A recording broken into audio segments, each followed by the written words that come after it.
The flicker of yesterday. It started with a light, not a harsh light, like the kind that stabs through your eyelids when the sun rises too early, but a flicker, subtle, almost imperceptible. If Rosa hadn't bent down at that precise moment to pick up a napkin from the diner floor, she might have missed it altogether. The Bridgewater Diner was her second home, though it didn't pay much and the uniform wasn't flattering. Rosa had worked here since she was 19, juggling plates of pancakes and pouring endless streams of coffee for truckers, retirees, and the occasional high school kid skipping class. She liked the rhythm of it, the early morning rush, the hiss of the coffee machines, and the buzz of voices that filled the space. But that morning, something was off. She felt it before she saw it. The air was heavy, charged, like the moments before a thunderstorm. Rosa paused mid-step, her tray of clean mugs trembling in her hands. Through the wide diner windows, the parking lot was still bathed in that familiar pale glow of dawn. But there was something strange, something she couldn't quite put her finger on. And then it happened. The flicker. At first, it seemed like the old fluorescent lights above the counter were giving out again. They were temperamental, always buzzing and flickering. But no, it wasn't the lights. It was outside. She leaned closer to the window, pressing her hand against the glass. The usual scene greeted her. A row of beat-up cars, a few bicycles chained to the lamppost, and Mr. Hargrove from the hardware store locking his truck. She almost laughed at herself. Maybe she just needed more coffee. But as she turned to go back to the counter, the flicker returned. This time, it wasn't subtle. The entire parking lot seemed to ripple, like a reflection on water when a stone drops in. Rosa froze, her breath catching in her throat. The napkin in her hand fluttered to the floor. When she looked again, the cars were gone. Not just gone, replaced. In their spots were sleek, impossibly smooth vehicles. Their surfaces gleamed unnaturally, and they emitted a faint hum, almost like they were alive. The bicycles? Nowhere to be seen. The lamppost itself had changed. What was once rusty metal was now a thin, curving structure that pulsed with blue light. Rosa stumbled backward, her heart hammering. "Hargrove," she called, her voice trembling. She looked toward the spot where the old man had been moments ago, but he wasn't there. His truck? Gone. His figure? Vanished. "No, no, no," she whispered, gripping the edge of the counter for support. She glanced around the diner, half expecting her co-workers to pop out from the kitchen, laughing at her overreaction. But the kitchen was silent. The usual clang of pots and pans? Gone. The familiar hiss of the fryer? Silent. Rosa's pulse quickened. She spun toward the front door, which was still slightly ajar from when Hargrove had walked out. The light outside seemed different now, brighter, harsher. And the air, it smelled strange. She hesitated for a moment before stepping outside. The moment her sneakers hit the asphalt, she knew something was wrong. The ground felt smooth, not the cracked, weathered pavement she knew so well. The parking lot stretched before her, but it wasn't the same.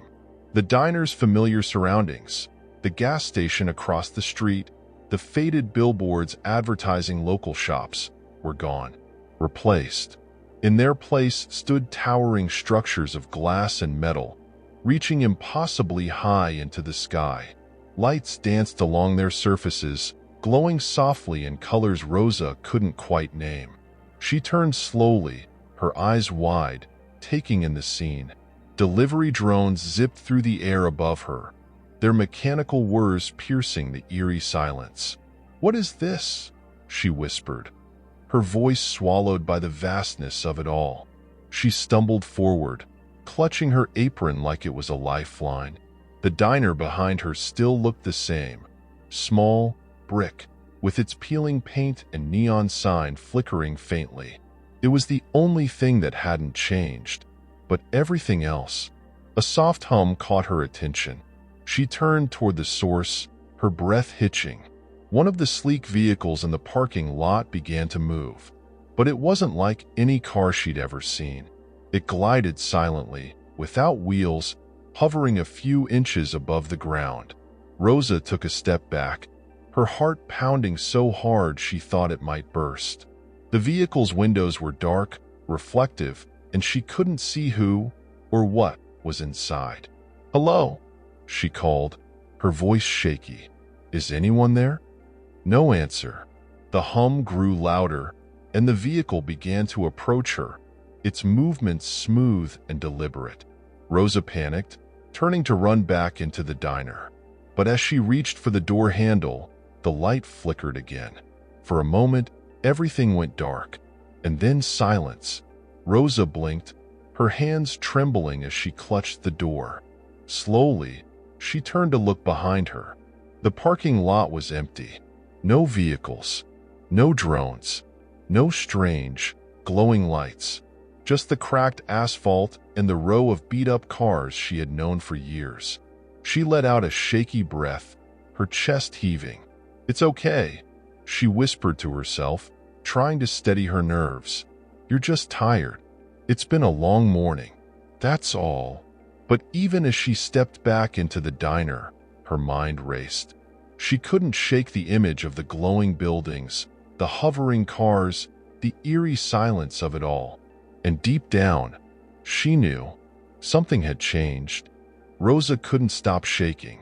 Her hands trembled as she wiped down the counter, the cloth sliding over the surface in uneven strokes. The familiar scents of burnt coffee and fried bacon did little to calm her. Outside, everything seemed back to normal, at least on the surface. The parking lot was the same. The pharmacy sign across the street, chipped and faded, looked like it always had. Even the morning sun was just beginning to spill over the rooftops.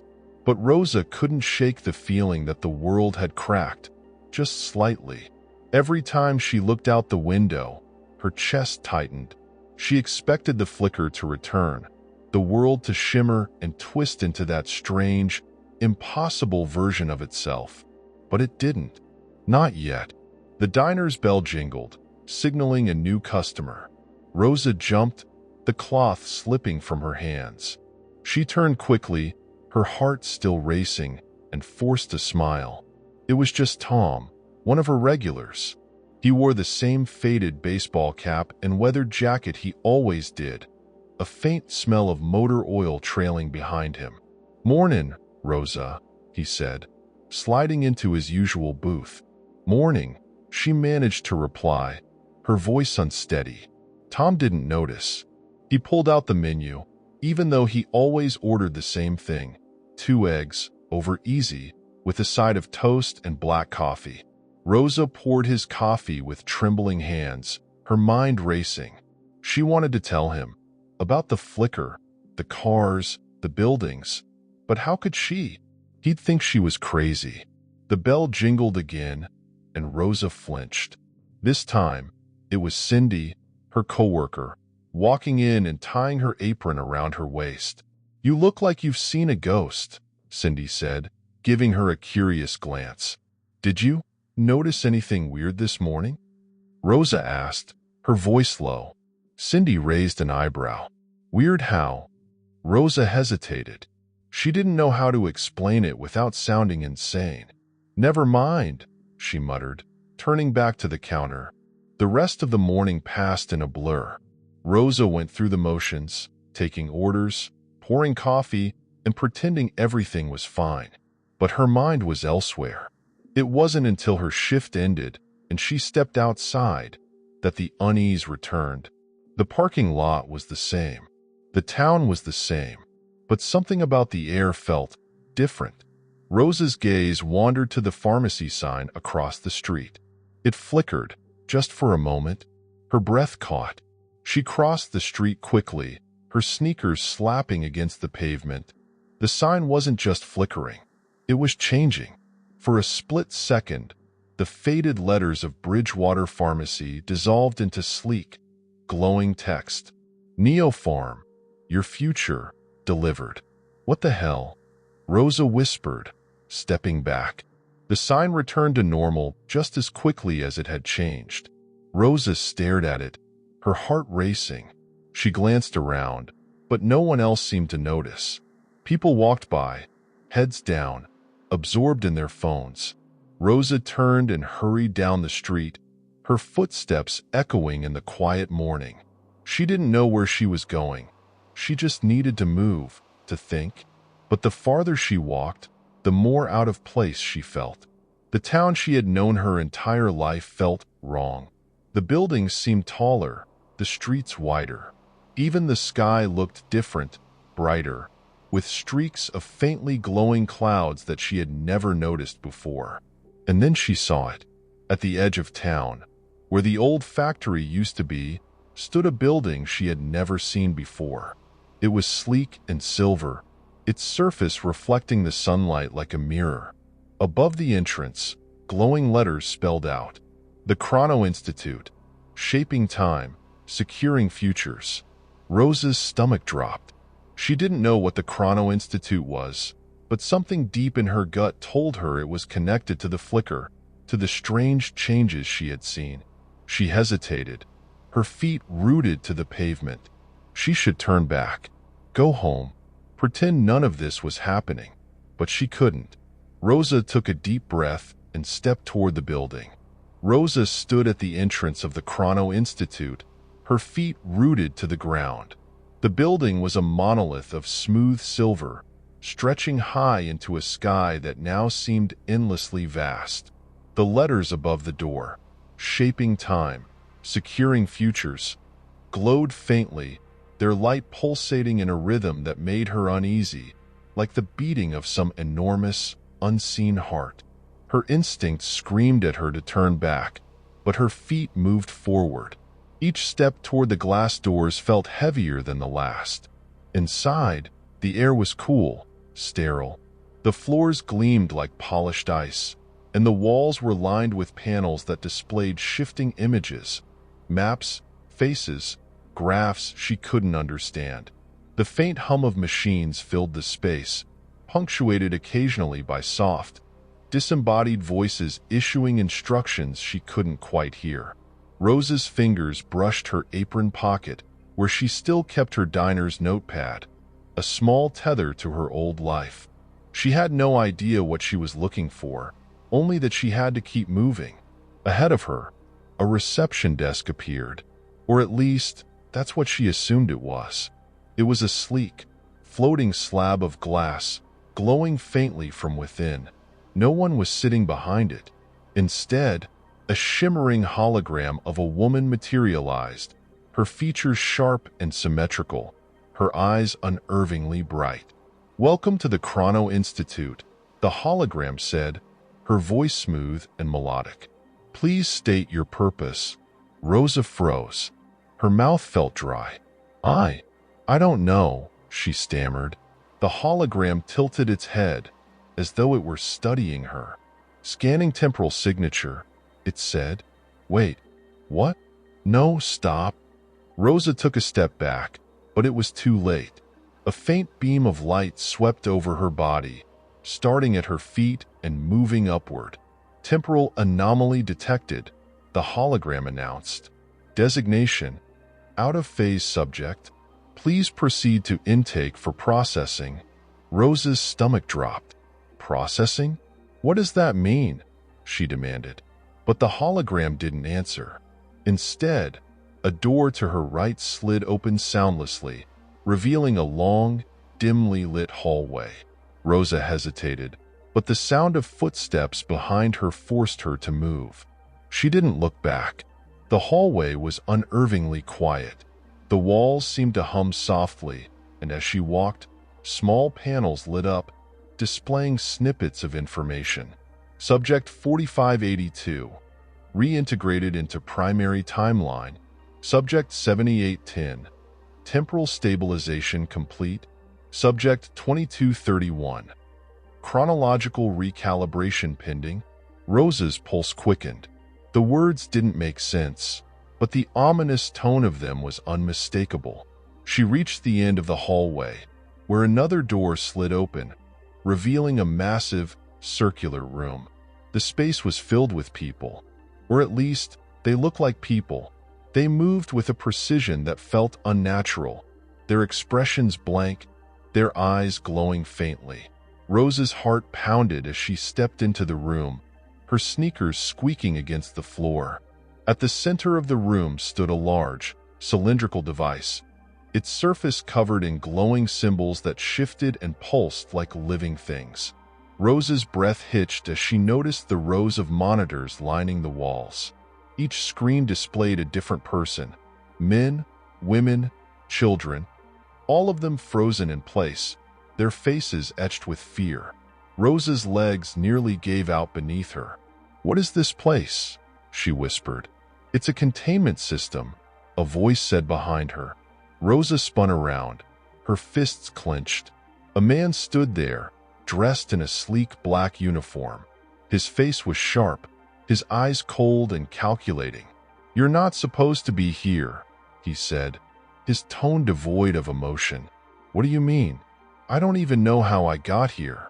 Rosa shouted, the panic in her voice rising. The man studied her for a moment, then sighed.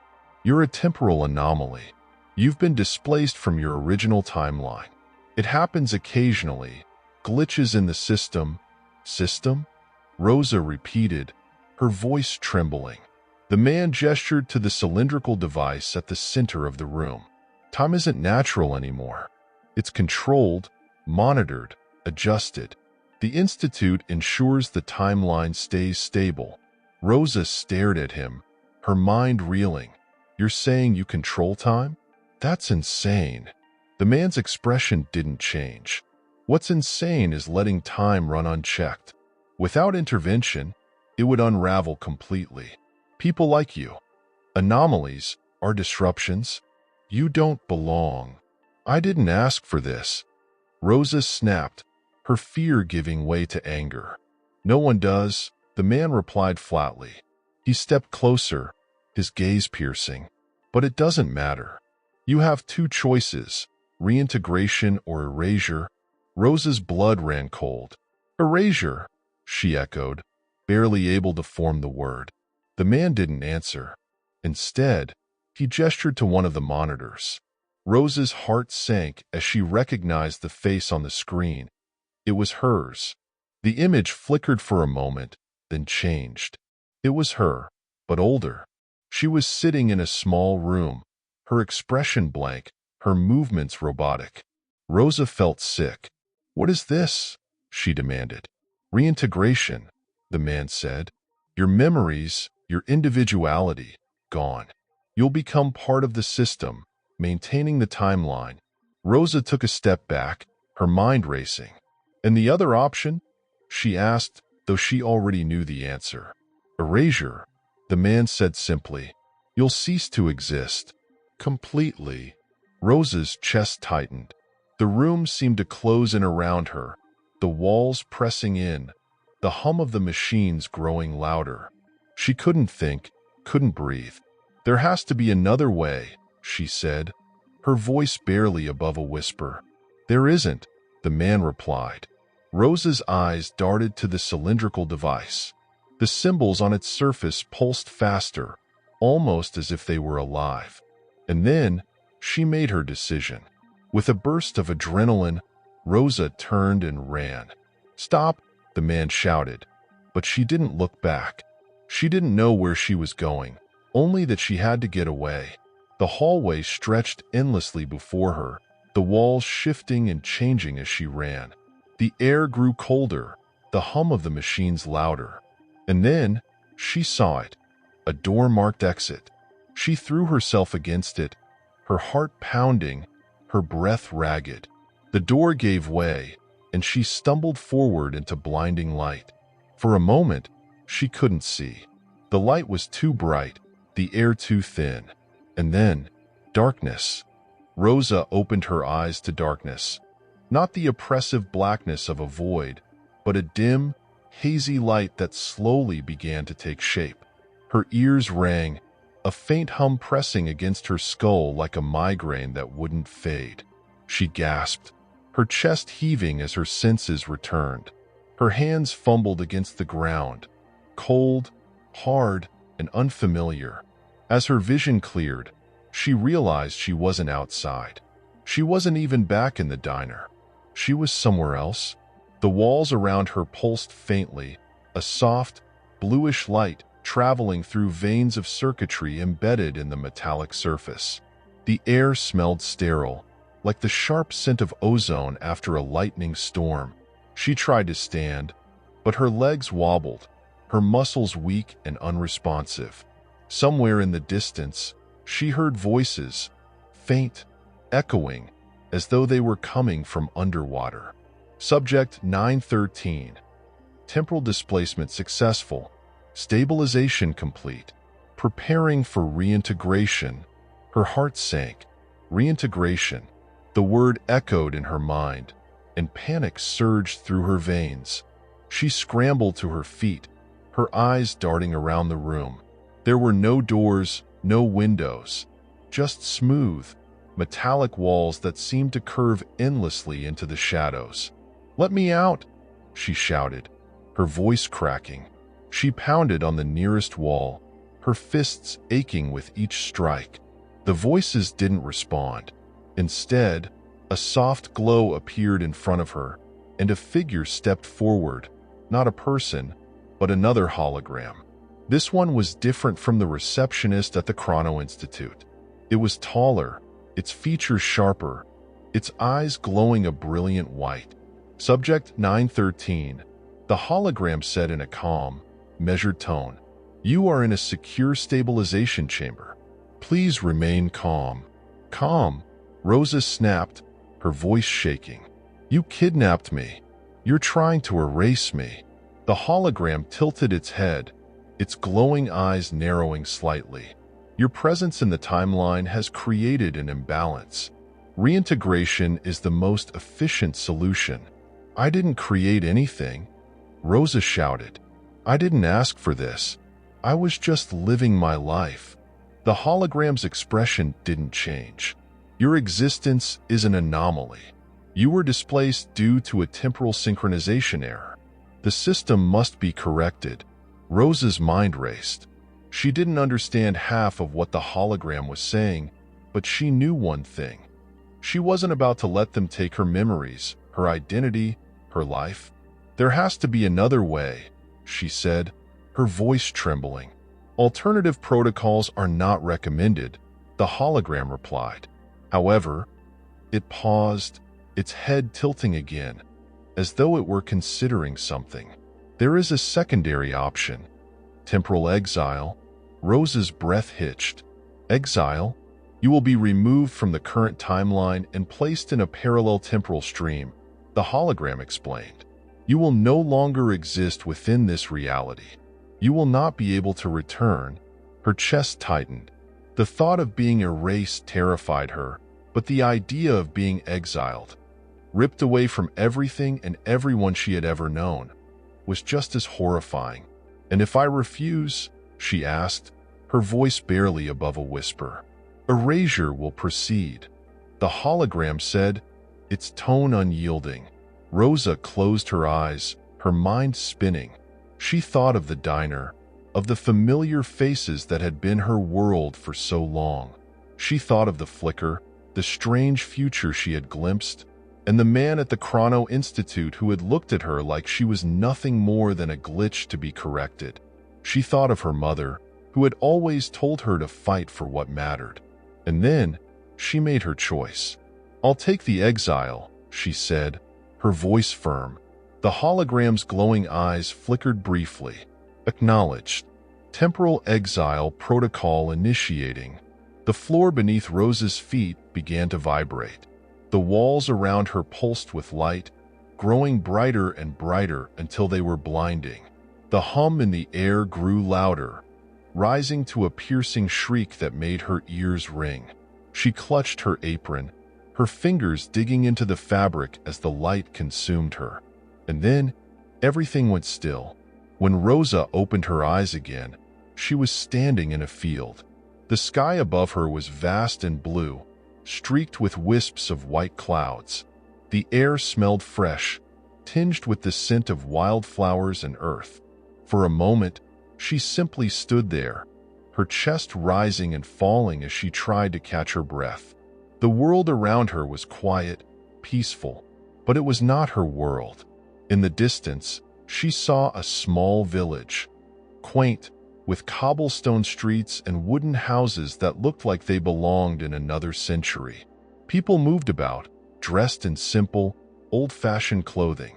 A horse-drawn cart rattled down the main road, and children ran through the fields, their laughter carrying on the breeze. Rose's heart ached. She didn't belong here. But as she looked down at her hands, she realized something else. She didn't belong anywhere anymore. Her reflection in a nearby stream confirmed it. Her face was the same, but her eyes, they glowed faintly, like the holograms at the Chrono Institute. She knelt by the stream, her fingers trembling as she touched the cool water.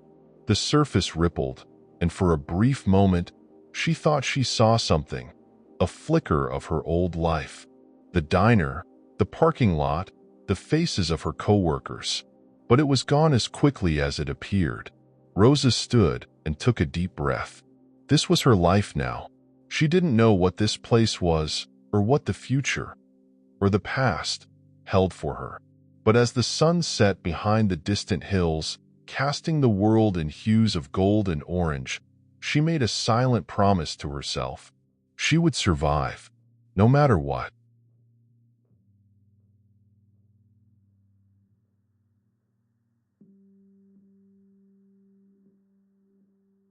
Shadows of Tomorrow.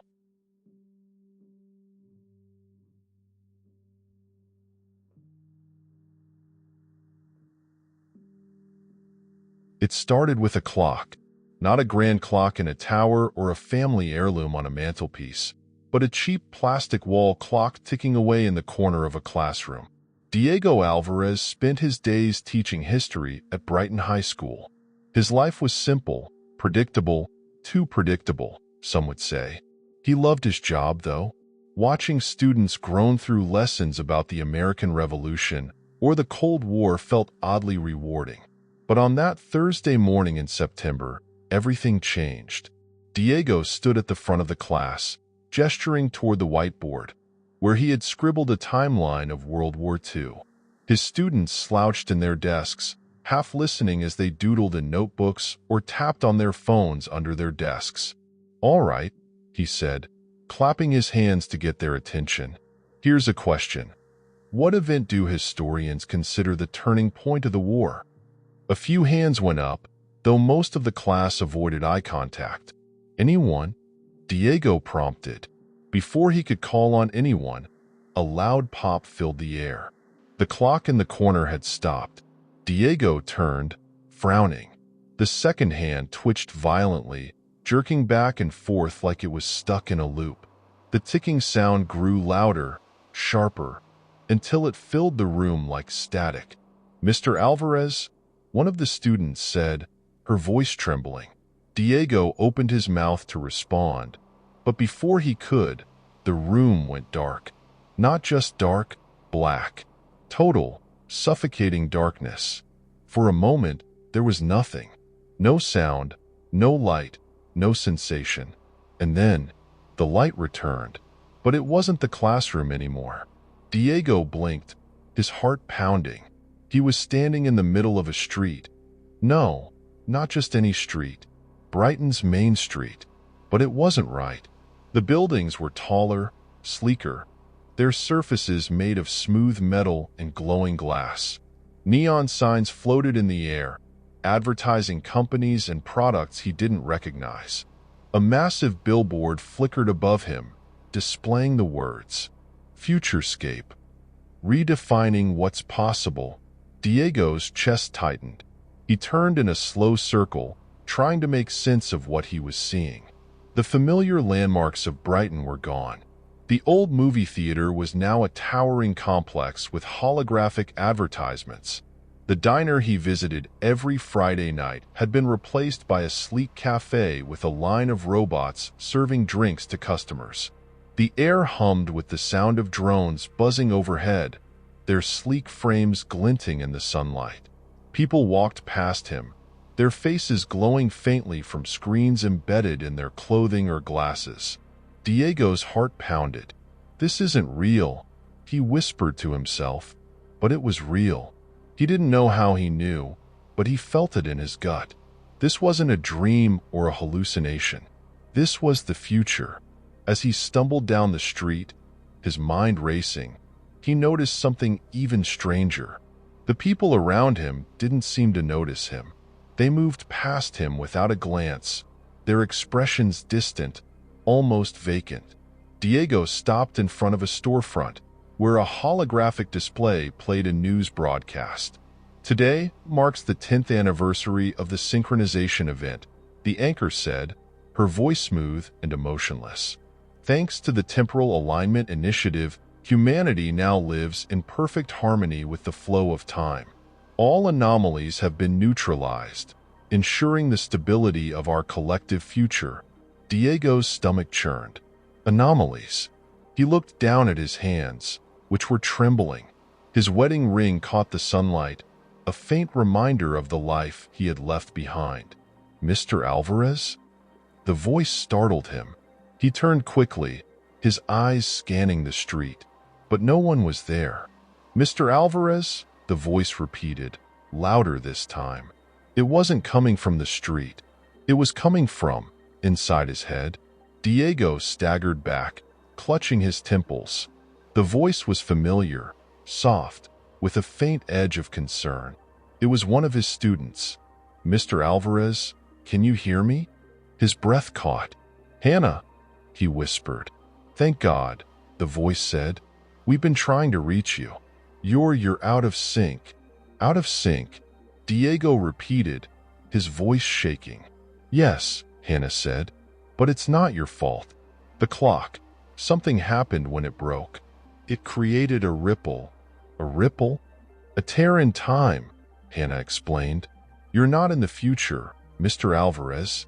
You're in a projection. A possible timeline." Diego's mind reeled. "How is this possible? How are you even talking to me right now?" "It's complicated," Hannah said, "but you have to listen to me. If you don't fix the ripple, this timeline will become permanent." Diego's blood ran cold. He looked around at the futuristic city, the sleek buildings, the lifeless faces of the people passing by. "What do I have to do?" he asked, his voice barely above a whisper. Hannah hesitated. "You have to find the source of the ripple. It's the only way to fix it." Diego swallowed hard. "And if I can't?" There was a long pause before Hannah answered. "Then this timeline will consume everything, including you." Diego's chest tightened as Hannah's words echoed in his mind.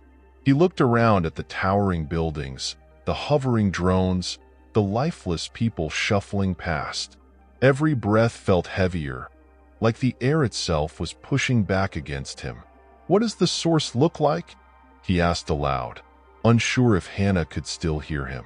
"Look for something out of place," her voice replied, faint and distant now. "Something that doesn't belong. The ripple will distort reality around it. You'll know when you see it." Her voice cut off abruptly, leaving him alone in the eerie silence of the bustling street. Diego swallowed hard and started walking, his sneakers slapping against the unnaturally smooth pavement. He had no idea where he was going, but staying still wasn't an option. The farther he moved, the stranger the city became. The buildings seemed to grow taller, their angles sharper. Holographic advertisements flickered erratically, the images distorting into unsettling shapes. One sign, advertising a company called Neocron Dynamics, displayed a smiling family standing in front of a glowing sphere. But as Diego walked past, the family's faces melted into static, their smiles replaced by hollow, staring eyes. He shuddered and quickened his pace.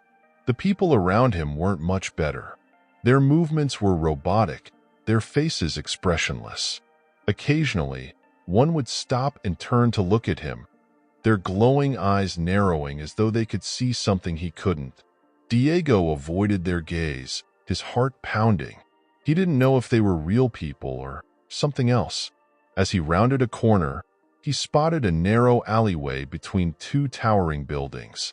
Unlike the rest of the city, the alley was dark, its walls covered in graffiti that looked decades old. It was out of place, a crack in the polished facade of this perfect, controlled world. Out of place, he muttered, Hannah's words ringing in his ears. He stepped into the alley, the hum of the city fading behind him. The air here was colder, heavier, and the ground was littered with scraps of metal and broken glass. Diego's footsteps echoed loudly as he made his way deeper into the shadows. At the end of the alley, he saw it. A small, glowing object hovered a few feet off the ground. It was spherical, about the size of a basketball, and its surface rippled like liquid mercury. Strange symbols flickered across its surface, shifting and changing faster than his eyes could follow. Diego's breath caught. "This has to be it," he whispered. As he stepped closer, the air around the sphere grew warmer, and a low hum filled the alley. The symbols on its surface seemed to react to his presence, glowing brighter and pulsing in time with his heartbeat. He reached out hesitantly, his fingers trembling. The moment his hand got within an inch of the sphere, a shock wave erupted from it, throwing him backward. Diego hit the ground hard, the wind knocked out of him. He groaned, clutching his ribs as he struggled to sit up. The sphere was glowing brighter now, its surface rippling violently. The world around him began to distort. The walls of the alley stretched and twisted, the graffiti melting into unreadable smears. The ground beneath him rippled like water, and the sky above flickered between day and night. A voice echoed from the sphere, faint and distorted. Synchronization incomplete. Timeline unstable. Diego staggered to his feet, his heart racing. The sphere was the source of the ripple. He was sure of it, but he had no idea how to stop it. "Hannah!" he shouted, hoping she could still hear him. "What do I do?" Her voice crackled in his mind, faint and panicked. "You have to stabilize it. Interact with the sphere. Align it with your original timeline." "How?" "You'll have to use your memories," Hannah said, her voice fading in and out. "It's the only way. Focus on who you are, where you belong. Anchor yourself to the past." Diego took a deep breath, his hands trembling. He closed his eyes and thought of the classroom, the whiteboard covered in timelines, the faces of his students. He thought of his small, cluttered apartment, the smell of coffee brewing in the morning, the sound of his mother's voice on the phone. He thought of the life he had built, the life he didn't want to lose. The sphere pulsed, its glow intensifying. Diego opened his eyes and reached out, his hand brushing against its surface. The moment he made contact, the world exploded into light. Diego found himself standing in a void. It wasn't dark or light, just nothingness. In front of him, the sphere floated, its surface now calm and still. Images began to appear around him, like projections on invisible screens. They showed fragments of his life, his childhood, his first day teaching, the mundane moments he had taken for granted. The sphere's voice returned, clearer now. Synchronization protocol initiated. "Please confirm temporal identity." Diego hesitated. "What does that mean?" "State your identity," the voice replied. "Who are you?" He swallowed hard, his mind racing. "I'm Diego Alvarez. I'm a history teacher at Brighton High School. The images around him flickered, then solidified. The void began to crack, light pouring through the fractures.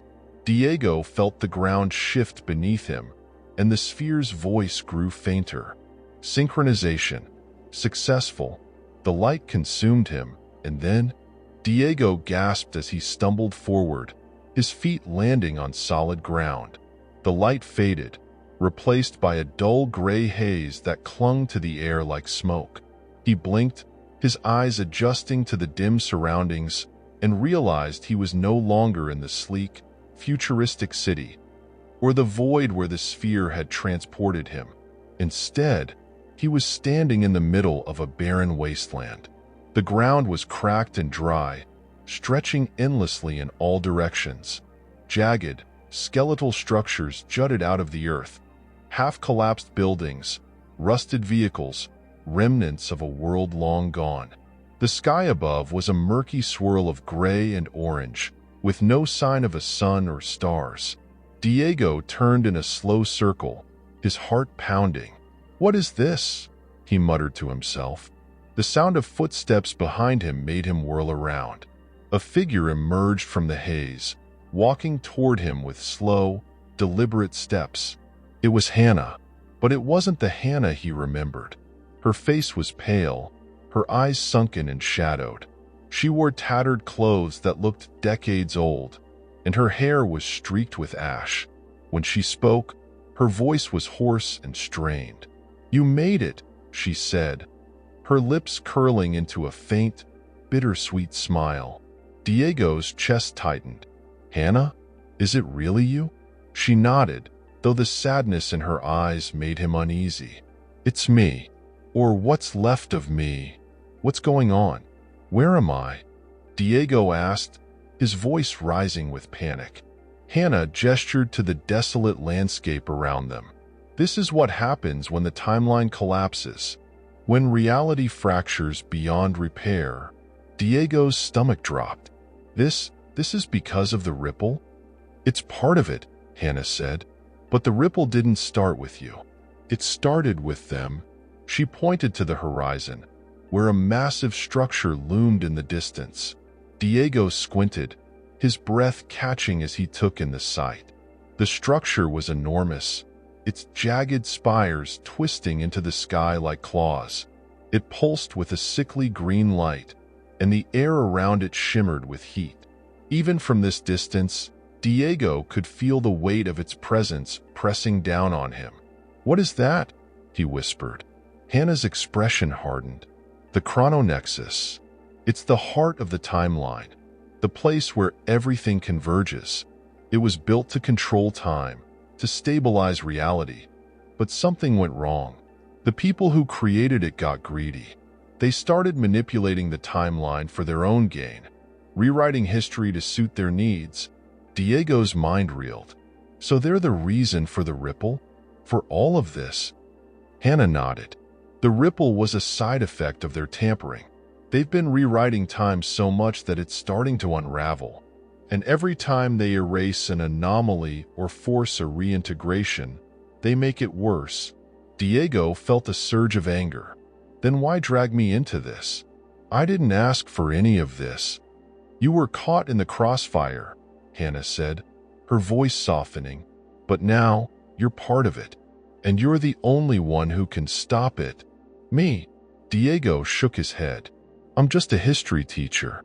What can I possibly do?" Hannah stepped closer, placing a hand on his shoulder. "History is exactly what we need.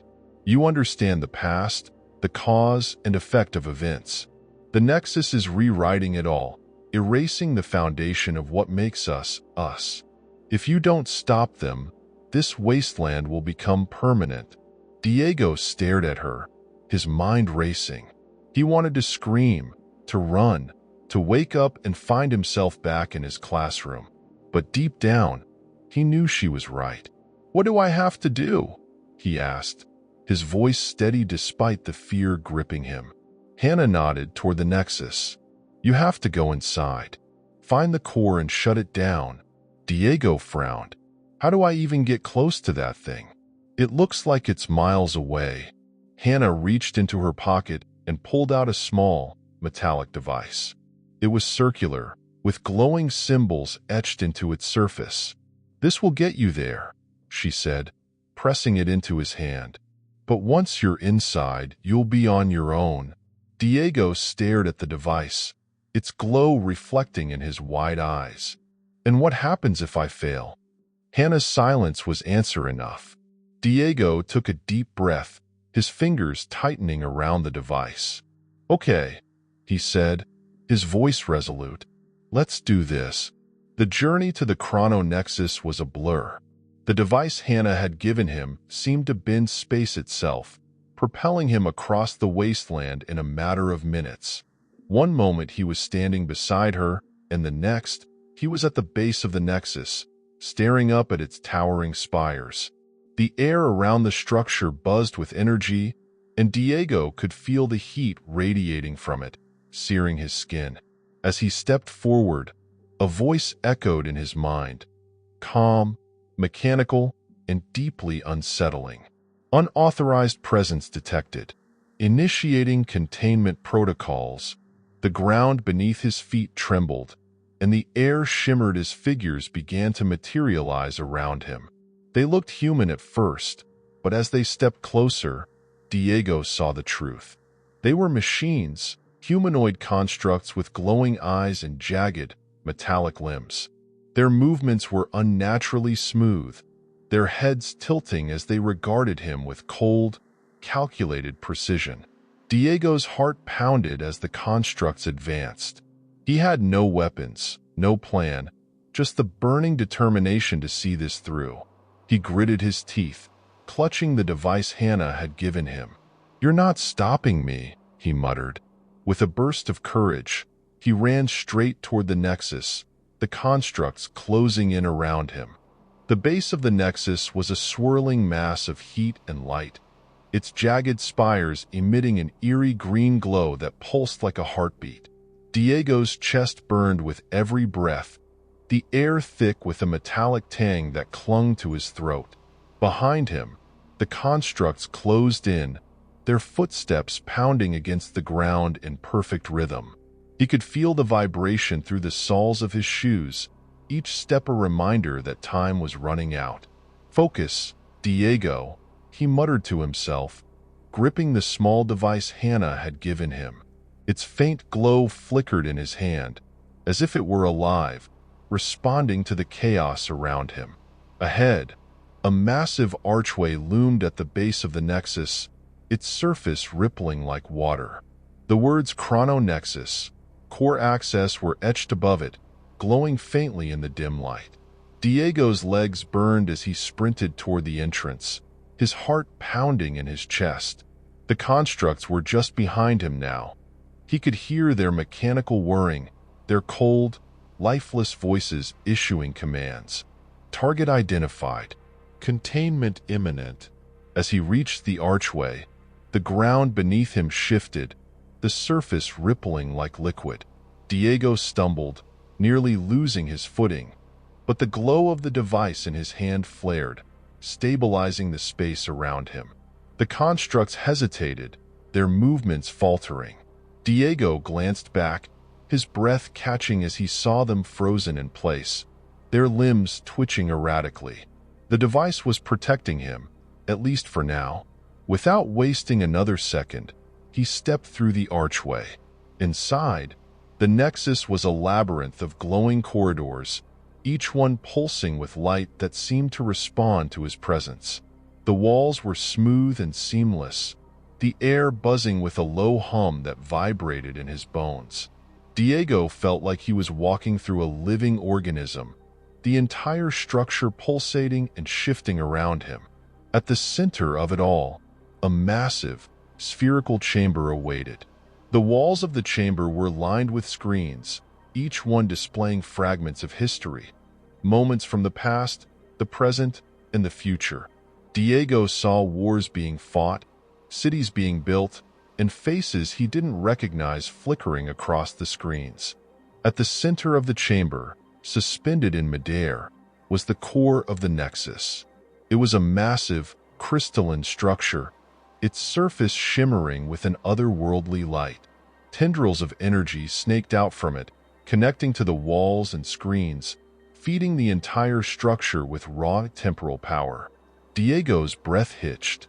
This was it, the heart of the Nexus.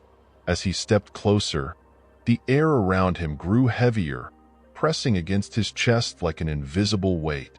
The device in his hand pulsed urgently, its light flickering faster. And then, the voice returned. Unauthorized presence detected. Core defense protocol engaged. The tendrils of energy shifted, pulling away from the walls and snapping toward Diego like living things.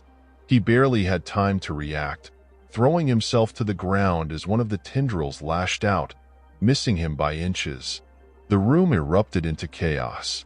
The screens around him flickered wildly, displaying distorted images of time unraveling. Cities crumbling into dust, people vanishing into thin air, and entire timelines collapsing into voids of nothingness.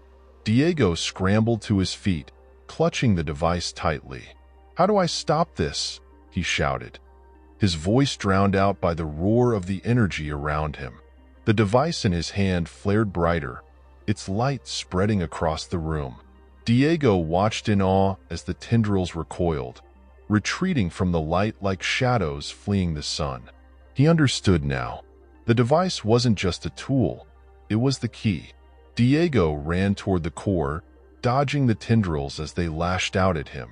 The device in his hand grew hotter, its glow almost blinding. As he reached the base of the core, he saw a small, circular opening, a perfect fit for the device.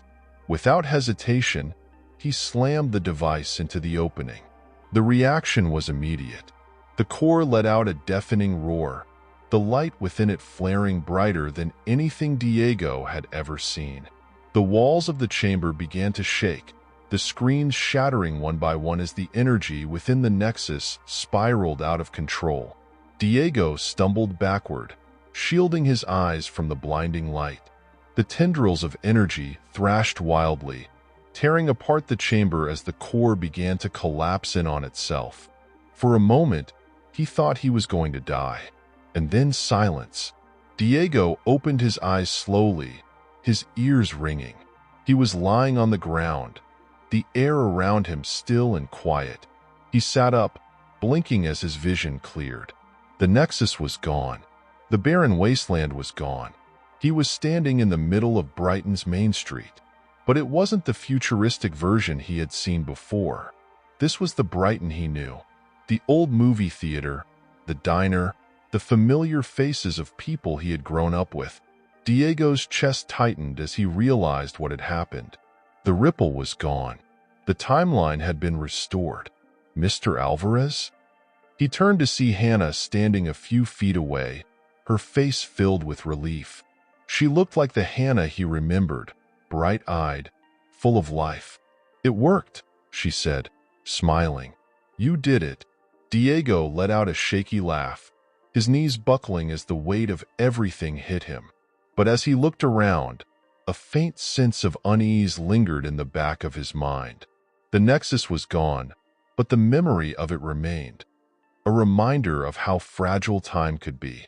And as he walked back to the classroom, ready to resume the life he had fought so hard to protect, he couldn't shake the feeling that this was only the beginning.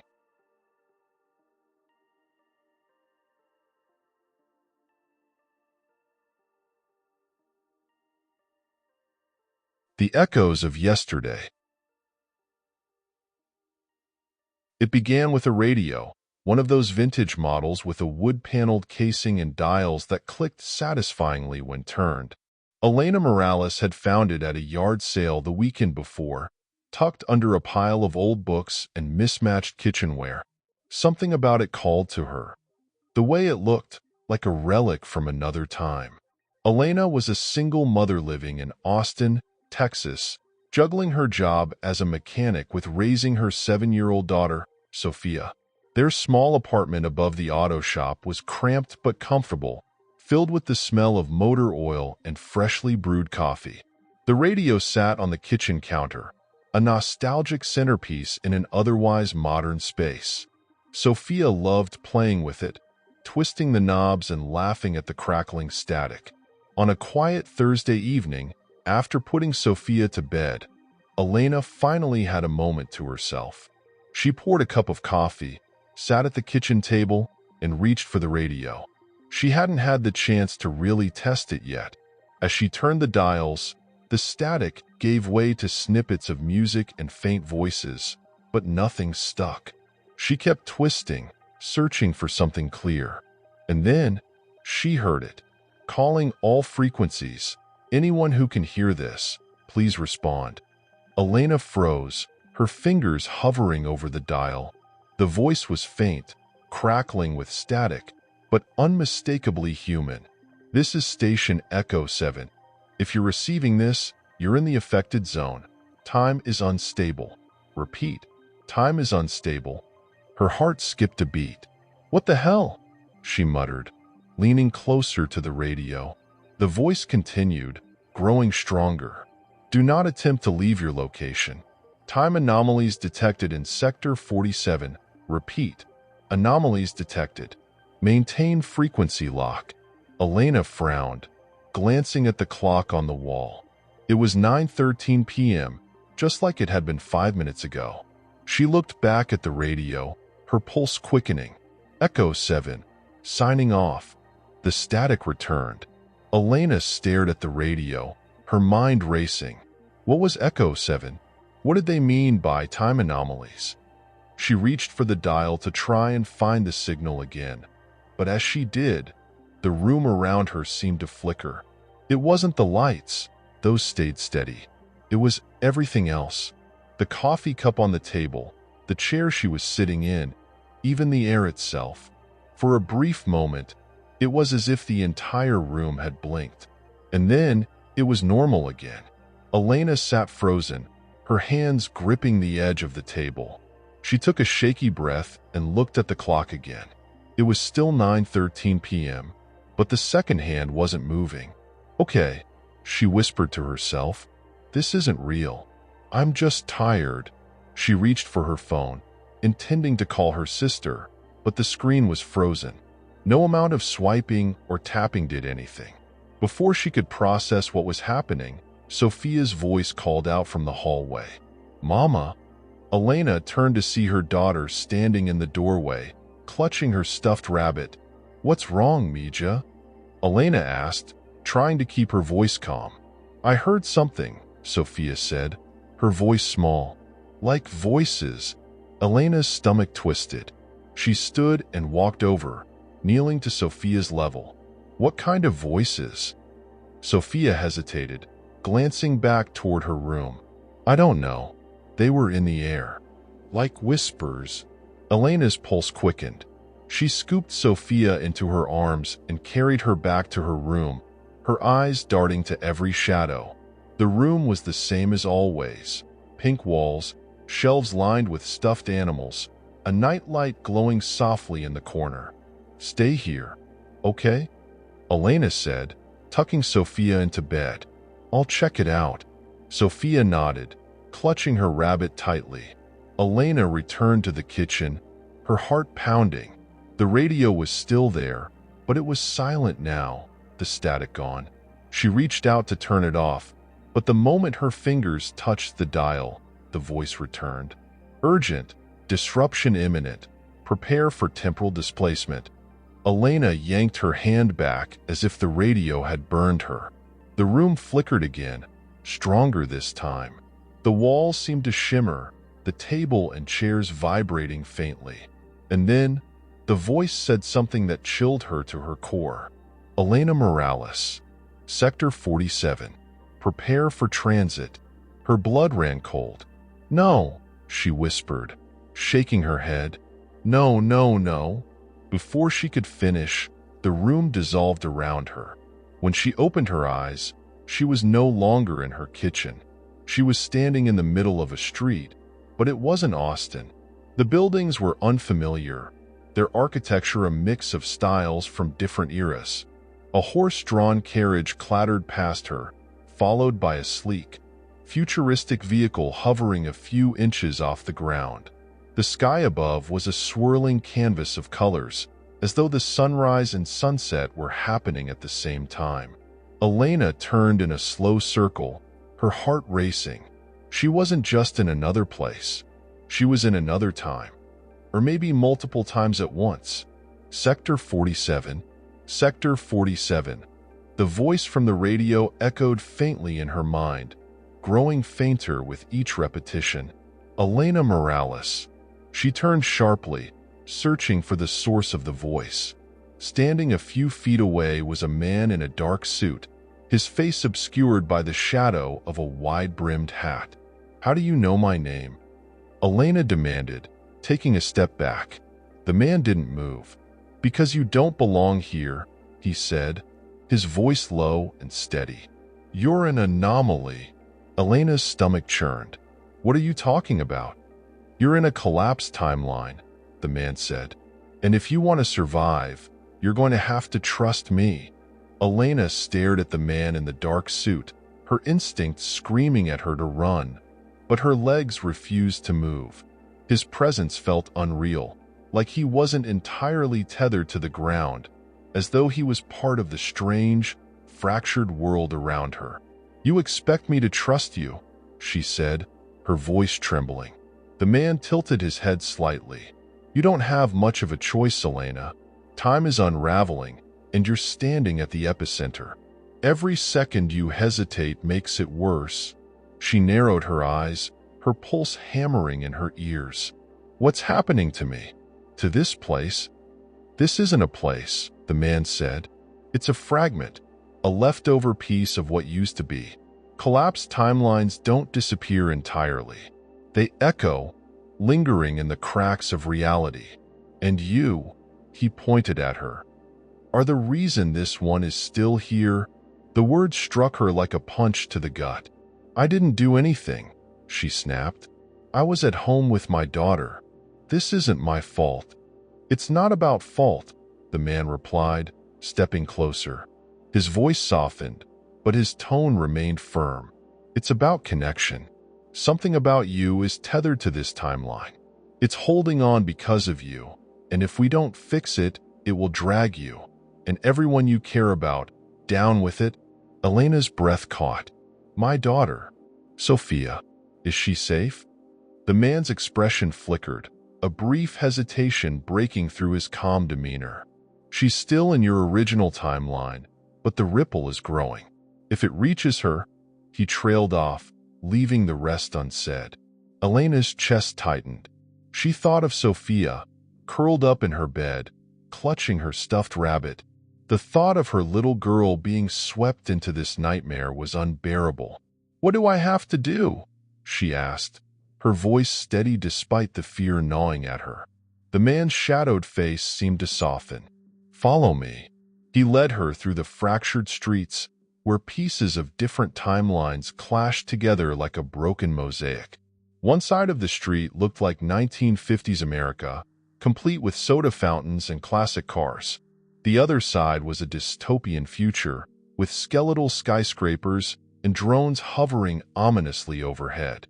People wandered aimlessly, their faces blank and their movements sluggish, like ghosts trapped in a dream. Elena's stomach churned as she realized some of them flickered, their bodies phasing in and out of existence. "Who are they?" she asked, keeping her voice low. "Remnants," the man replied without turning around. "People who were erased when this timeline collapsed. They're stuck here, caught between existence and oblivion." Elena shivered, pulling her jacket tighter around herself. They stopped in front of a towering structure that seemed to grow and shrink as she looked at it, its edges blurring like a mirage. "This is the anchor," the man said, gesturing to the building. "It's the heart of the anomaly.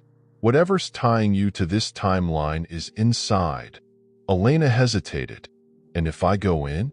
"You'll have to sever the connection," he said. "But be warned, anchors aren't passive. They defend themselves. The closer you get to the source, the more the timeline will fight back." Her throat tightened. "What happens if I fail?" The man's silence was answer enough. Elena swallowed hard, her resolve hardening. She wasn't going to let this timeline drag her, or Sophia, down. Without another word, she stepped through the threshold. Inside, the building was a chaotic whirlwind of time. The walls shifted constantly, flickering between different materials: stone, metal, wood. The floor cracked and reformed beneath her feet, and the air was thick with the hum of energy. Elena moved cautiously, her senses on high alert. She could feel the timeline pressing against her, like it was aware of her presence. As she walked, fragments of her life appeared around her, suspended in the air like holograms. She saw herself working on cars in the shop, Sophia riding her bike in the parking lot, the two of them baking cookies in their tiny kitchen. Memories, she whispered, reaching out to touch one. Her fingers passed through it, and the image dissolved into shimmering light. The deeper she went, the more distorted the fragments became. She saw herself arguing with her ex-husband, crying alone in her bedroom, struggling to make ends meet. The images twisted and warped, pulling at her emotions. "This is a trap," she muttered, shaking her head. Her pace quickened, her focus narrowing to the glowing light she could see at the end of the corridor. The closer she got, the stronger the pull became, like an invisible force was dragging her forward. Finally, she reached the core. It was a small room, stark and empty except for a single object hovering in the center. The radio? Elena's heart sank. It was the same vintage radio she had found at the yard sale, its wooden casing gleaming faintly in the distorted light. "What is this?" she whispered, stepping closer. As she approached, the radio crackled to life. "Elena Morales, welcome back." She froze, her blood running cold. "What do you mean, back?" The voice from the radio laughed softly, a sound that sent shivers down her spine. "This timeline wasn't always broken. It was yours, once. You left it behind, but it never let go of you." "That's impossible," Elena said, shaking her head. "I've never been here before." "Haven't you?" the voice replied, almost teasing. "Think, Elena. Think about the yard sale. The radio didn't call out to you by accident. It called you home." Her chest tightened. Memories she couldn't explain flickered at the edges of her mind. Flashes of this place, this time. "You're lying," she said through gritted teeth. The radio crackled again. "You can sever the connection, Elena, but are you sure you want to? This timeline remembers you. It needs you." Elena's hands clenched into fists. "I don't belong here. My daughter needs me." The radio's voice grew softer, almost mournful. "Very well. But severing the anchor comes at a cost." "What cost?" Before the voice could answer, the room began to shake violently, the walls collapsing as the timeline fought to hold her in place. Elena gritted her teeth and reached for the radio, her fingers trembling. Elena's fingers hovered over the radio, her entire body trembling as the room convulsed around her. The walls cracked and twisted, splintering into jagged fragments of time. Each piece seemed to pulse with memories, hers, but not hers, glimpses of a life she didn't remember living. She saw herself in a different version of the auto shop, its windows shattered and tools scattered across the floor. Sophia's voice echoed faintly in the background, calling out to her. But the child she saw wasn't 7. Sophia was older, maybe in her teens, her face drawn and tired. "This isn't real," Elena whispered, squeezing her eyes shut. "Isn't it?" The radio's voice replied, calm and steady. "Everything you see here is real, Elena. It's a part of you. This timeline was once your home, before you left it behind, before you abandoned it." "I didn't abandon anything," Elena snapped, her voice shaking. The radio crackled, its tone turning colder. "Not by choice, perhaps, but you left all the same. The timeline fractured in your absence, unable to stabilize without you. Now it clings to you, pulling you back, trying to make itself whole again." Elena's heart pounded. She didn't understand how any of this could be possible. She had no memory of this place, no connection to this broken world. And yet, deep down, something about the radio's words resonated with her. She saw flashes, brief, disjointed images that felt like memories buried deep in her subconscious. Sophia laughing as she chased a butterfly through a field. Elena working late nights in a garage that wasn't her own. A man's voice, warm, familiar, calling her name. "This can't be real," she whispered again, her voice barely audible. The radio's glow brightened, and the room trembled violently. "It is real, but you don't have to accept it. You can leave, Elena. You can sever the connection and return to your life in the other timeline. But if you do..." The voice trailed off, and the room grew eerily silent. "What happens if I do?" Elena demanded. The radio crackled softly. "This timeline will collapse entirely. Everything within it, every remnant, every fragment, will cease to exist, including the echoes of those who once lived here." Elena's breath caught. She looked around at the fractured walls, at the flickering figures that seemed to linger just beyond the edges of her vision. The remnants, the voices she had heard, the faces she had seen. They were all part of this world, clinging to existence. "And if I stay?" she asked, her voice trembling.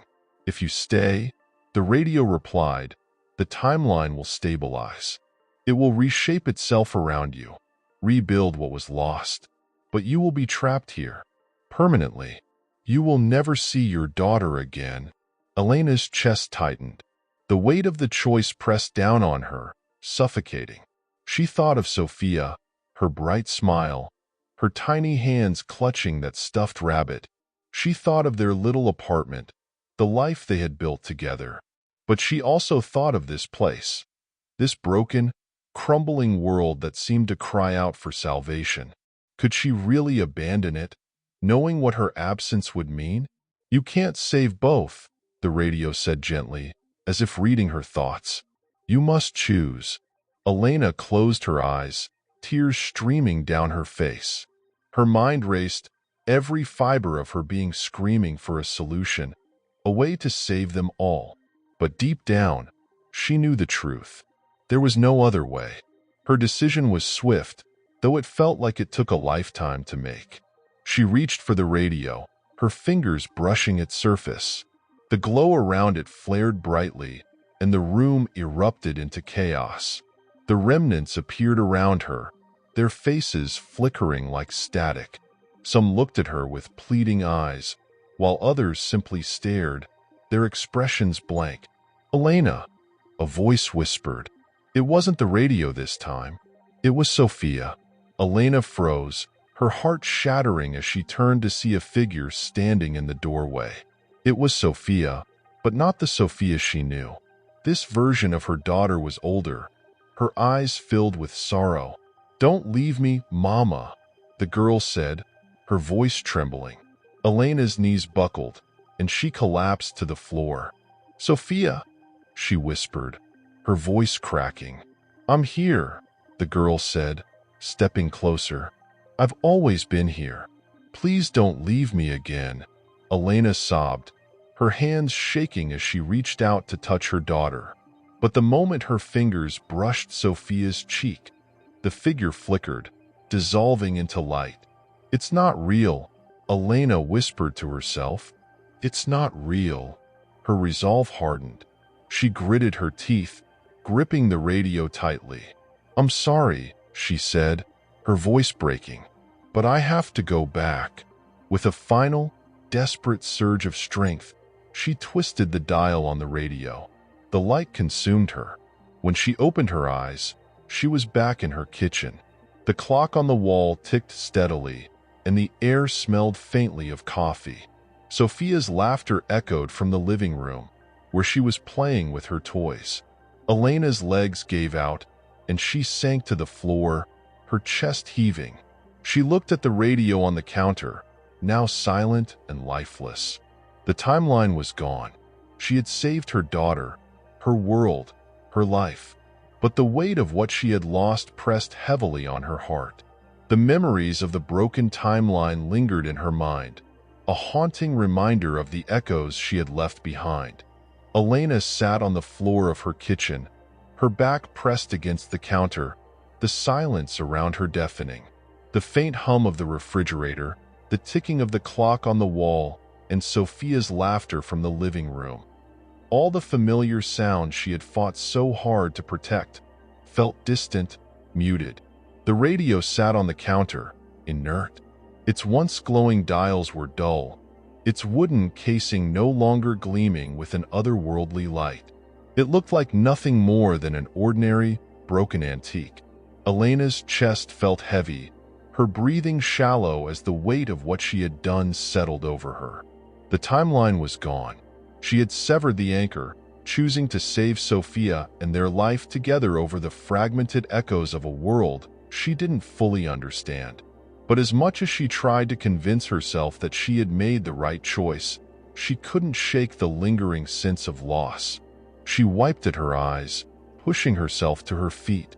Sophia's laughter called her back to the present, and she forced herself to move. When she entered the living room, Sophia was sitting on the floor, surrounded by a sea of stuffed animals and plastic figurines. She looked up, her face lighting up with a bright smile. "Mama," she said, holding up her rabbit. "Look, Bun Bun is having a tea party." Elena's heart twisted, a wave of relief and sorrow washing over her. She knelt down beside Sophia, pulling her into a tight hug. "I love you, Mija," she whispered, her voice cracking. Sophia giggled, squirming in her arms. "I love you too, Mama. Are you okay?" Elena pulled back, brushing a strand of hair from Sophia's face. "I'm fine, baby. I just needed a hug." Sophia nodded solemnly, then returned her attention to her toys. Elena sat there for a moment, watching her daughter play, trying to ground herself in the normalcy of the moment. But her mind kept drifting back to the fractured timeline, to the faces of the remnants, to the figure of Sophia that had begged her not to leave. That night, after Sophia was asleep, Elena found herself drawn back to the kitchen. The radio was still there, sitting silently on the counter. She hesitated, her hand hovering over it, before finally picking it up. It was cold to the touch, its weight heavier than she remembered. She turned it over in her hands, searching for any sign of the glowing energy it had once emitted, but there was nothing. With a sigh, she set it back down and turned to make herself a cup of tea. As the kettle began to whistle, a faint sound reached her ears. Static. Elena froze, her eyes snapping to the radio. It was faint, barely audible, but unmistakable. She stepped closer, her breath catching in her throat as she leaned in. The static grew louder, crackling softly in the quiet kitchen. And then, a voice. "Elena Morales, Sector 47. Her heart stopped. The voice was faint, distorted, but it sent chills down her spine. She stepped back, her hand gripping the edge of the counter. "No," she whispered, shaking her head. "It's over. I ended it." The voice crackled again, fading in and out. "Time, unstable. Anchor, remains." Elena's stomach churned. She wanted to smash the radio, to throw it out the window and forget it had ever existed. But something inside her wouldn't let her. Taking a deep breath, she reached out and turned the dial. The static cleared, and the voice returned, louder this time. "Elena Morales, you cannot run forever. The timeline remembers. The echoes remain." Her hand trembled as she turned the radio off. For a long time, she stood there, staring at the lifeless device. Her mind raced, trying to make sense of what she had just heard. The timeline was gone. She had severed the connection. She had saved her daughter. But what if? What if it wasn't over? In the weeks that followed, Elena tried to move on. She focused on her work, on Sophia, on the little routines that made up their life. But the sense of unease never left her. The radio remained on the counter, untouched but ever present. She couldn't bring herself to get rid of it, even as it filled her with dread. And sometimes, late at night, when the world was quiet, She swore she could hear it humming faintly, like a heartbeat. One evening, as she was tucking Sophia into bed, her daughter looked up at her with wide, curious eyes. "Mama?" Sophia asked. "Yes, Mija? Do you ever hear whispers?" Elena's blood ran cold. She forced a smile, brushing Sophia's hair back. "No, baby. Why do you ask?" Sophia shrugged, clutching her rabbit tightly. "I hear them sometimes. At night. They sound far away." Elena's heart pounded. "What do they say?" Sophia frowned, her little brow furrowing in concentration. "They say your name. They say, Elena Morales." Her hands tightened around Sophia's blanket, her pulse roaring in her ears. "It's nothing, Mija," she said, her voice steady despite the fear clawing at her chest. "Just dreams. Go to sleep." Sophia nodded, already drifting off, and Elena kissed her forehead before stepping out of the room. She stood in the hallway for a long time, her back pressed against the wall, her breath shallow. The timeline was gone. The anchor was severed, but the echoes remained, and they were getting louder.